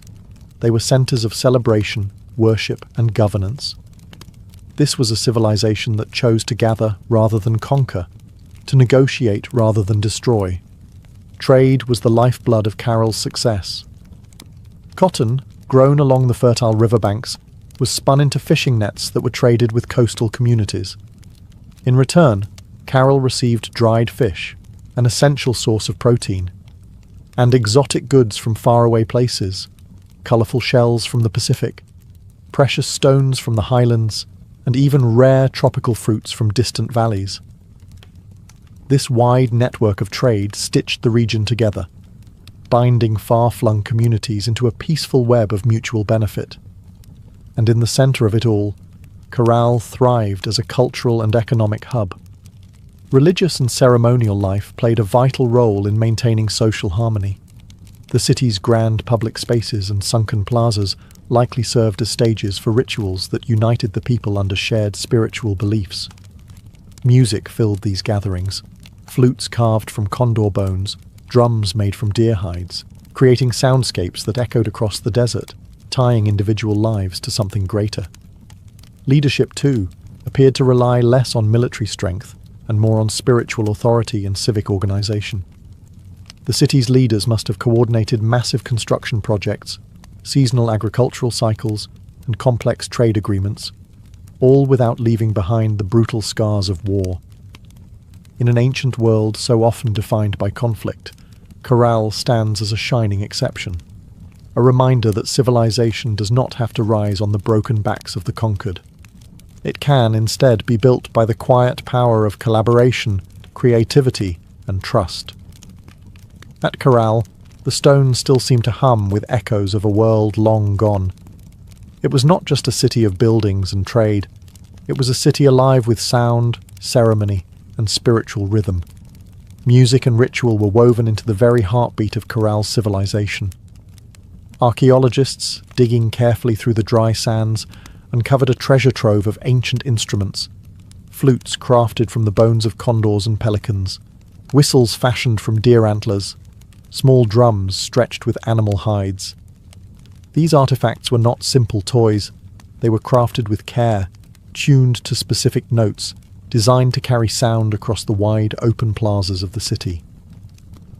In a world without written language, music spoke the language of the soul. Imagine it, the low thrum of drums rising at dusk, flutes keening like the desert wind, feet stamping on the sunken plazas as hundreds gathered under the fading light. Fires would crackle atop the pyramid platforms. Priests, dressed in intricate woven garments, would chant to the gods of the river, the earth, the stars. In those moments, Corral was not just a city, it was a symphony. The layout of Corral itself suggests that ritual life was at its core. The grand plazas were not mere open spaces. They were stages for communal ceremonies, carefully designed to draw people together. The sunken circular courts acted like ancient amphitheatres, focusing sound and sight onto the rituals performed at their centres. And above them all, the pyramids loomed, not as tombs, but as sacred mountains built by human hands, linking the earth to the heavens. Rituals likely marked the turning of the seasons, the cycles of planting and harvest, the movements of the stars. Music was not just entertainment. It was a bridge between people, between nature and the divine, between the known and the mysteries beyond. No violent murals, no terrifying gods of war, no bloodthirsty sacrifices. In Corral, the spiritual world seems to have been one of harmony, celebration, and reverence. Even today, when the desert wind whistles through the ruins, you can almost hear it. The faint strains of ancient music, the forgotten songs of a people who found beauty, meaning and connection in the heart of the harsh, endless sands. Carroll wasn't just a place of music, trade and ritual. It was a marvel of engineering, a testament to human ingenuity in one of the harshest landscapes on Earth. Without metal tools, without the wheel, without draft animals, the people of Corral shaped a city of stone and earth that has endured nearly 5,000 years. Their achievements were astonishing. Massive pyramids rose from the desert floor, constructed not with small, fragile bricks, but with enormous stones carried across the dry valley. Workers transported rocks using reed bags, ingenious baskets strong enough to bear heavy loads, woven from the very plants that grew along the riverbanks. Layer upon layer, they built with care, stacking stone and filling the interiors with rubble to create structures that could withstand not only time, but nature's fury. And they understood nature well. Corral lies in a region prone to violent earthquakes, yet their pyramids and plazas survived largely intact. How? By mastering earthquake-resistant architecture. Builders used flexible construction techniques, layered fills, wide foundations, and rounded corners that allowed their monuments to absorb and dissipate seismic energy. It was engineering born not from textbooks, but from an intimate knowledge of the earth itself. Water management was another silent triumph. Despite living in a desert, the people of Corral developed sophisticated irrigation systems. Channels and canals carefully guided river water to their agricultural fields, allowing crops to flourish even during dry seasons. No water was wasted. Every drop mattered. The layout of Corral itself reflected brilliant urban planning. Major structures aligned with key astronomical points, suggesting a deep understanding of the solar cycles. The sunken plazas, with their precise geometry, were more than gathering places. They were instruments for tracking the heavens, allowing priests and astronomers to predict seasons crucial for survival. Even the city's organization spoke of a complex society. Residential zones, administrative areas, ceremonial centers, all were arranged in harmony, balancing communal life with sacred spaces. They built not just for the moment, but for generations. Today, as modern engineers marvel at Corral's resilience, they are reminded that greatness is not measured by technology alone. Sometimes the deepest wisdom lies in understanding the forces of nature, in working with the land, not against it. Corral's stones have endured storms, quakes, and the erosion of time itself. They stand as a silent testament to a civilization that engineered their dreams into the desert sands. For centuries, the city of Corral flourished, a beacon of peace, music, trade, and architectural mastery in the desert sands. And then, quietly, almost without a trace, it was abandoned. No fires marked its fall, no signs of conquest scar its walls, no mass graves or shattered monuments tell a story of sudden disaster. Instead, Corral simply faded, its plazas emptied, its pyramids left to the drifting sands, its flutes and drums silenced by time. Why did they leave? That question still lingers like a ghost across the Super Valley. Some scholars believe that environmental change struck the final blow. Evidence suggests that a long period of drought may have crippled Corral's agriculture. Without the river's life-giving waters, the fields would have withered. Trade networks, dependent on surplus cotton and food, would have faltered. The careful balance Corral had maintained with its harsh environment may have finally tipped beyond repair. Other theories point to shifting trade routes. As neighbouring cultures grew and new centres of power emerged along the coast and inland, Corral's influence might have diminished. Perhaps the goods they once supplied, cotton, fish, produce, were no longer enough to sustain their role as a dominant city. Slowly, the lifeblood of commerce drained away. Still others whisper of internal decline. Without written records, we can only imagine political struggles, religious upheaval, or simple exhaustion after centuries of growth. Even peaceful societies can fracture under pressure when survival becomes uncertain. Whatever the cause, the departure seems to have been gradual, not sudden. Families likely drifted away one by one, seeking more fertile valleys, stronger rivers, new beginnings. Children who once ran across Corral's plazas grew up telling stories of a lost city behind them, stories that would eventually fade into legend. The desert reclaimed what humans had built. Winds carried fine sand over stone temples.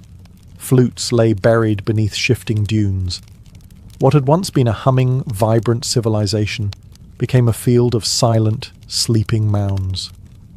For nearly 4,000 years, Corral remained hidden, a whisper beneath the sands, waiting. Today, as archaeologists carefully uncover its stones, the question still burns.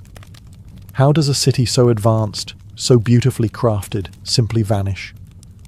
Perhaps the truth is that even the greatest civilizations, no matter how wise or peaceful, are still fragile, threads woven into the tapestry of time, forever vulnerable to the unseen forces of change.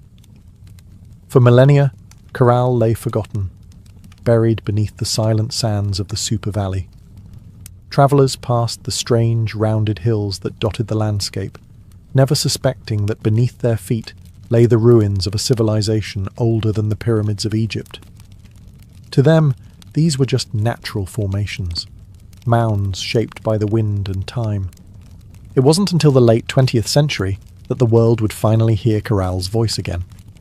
In the 1990s, Peruvian archaeologist Ruth Shady led a team into the Super Valley, driven by curiosity and a growing sense that these hills might hold secrets no one had yet uncovered. What they found would rewrite the story of human civilization in the Americas. Layer by painstaking layer, the sand was brushed away. Beneath it emerged walls of carefully cut stone, grand staircases, sunken plazas, pyramids, a city far older than anyone could have imagined. Radiocarbon dating confirmed the unbelievable. Corral was over 4,600 years old, thriving at the same time as the earliest civilizations in Mesopotamia and Egypt. It was a discovery that shook the foundations of archaeology. Before Corral, scholars believed that civilization in the Americas developed much later, shadowed by the great empires of the Old World. Corral changed everything. It proved that the Americas had birthed monumental architecture, complex urban life, and social organization independently, long before the rise of the Incas or the Maya. Ruth Shady and her team found not just stone and rubble, but the remnants of life: musical instruments, fishing nets, textiles, quipu, ancient knot records, and even offerings made to the gods. Each artifact told a story of a people who had built a society with vision, intelligence, and profound creativity. Corral's rediscovery was more than an academic triumph. It was a resurrection. A civilization that had slept beneath the desert for thousands of years now stood revealed under the open sky once more. Its plazas kissed by the same winds that had once carried the sounds of flutes and the laughter of children. Today, Corral is recognized as a UNESCO World Heritage Site, a fragile, priceless link to humanity's earliest dreams of building, belonging, and believing. The sands had hidden Corral well, but in the end, the stones endured, waiting for someone to listen, to see, to remember. Corral stands today as a silent giant, a reminder that civilization's roots stretch far deeper than we once believed. Among its pyramids and plazas, the ancient stones whisper a story that reshapes our understanding of humanity's journey. A story not of conquest and bloodshed, but of harmony, ingenuity, and hope. Long before the towering empires of Greece, Rome, or even Egypt, the people of Corral were building something extraordinary. They raised pyramids without the wheel. They mapped the stars without written records. They created a thriving society rooted in trade, music, ritual, and engineering, all without leaving scars of war upon the land.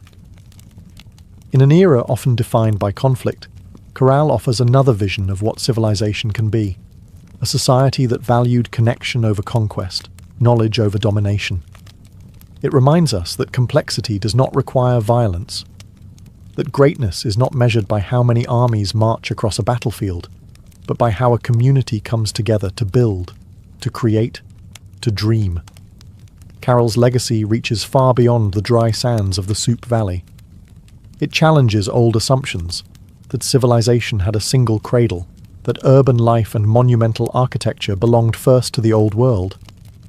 Corral proves that humanity's spirit of innovation and aspiration arose independently in many corners of the earth, shaped by different hands, but driven by the same eternal desires: to endure, to celebrate, to reach toward the divine.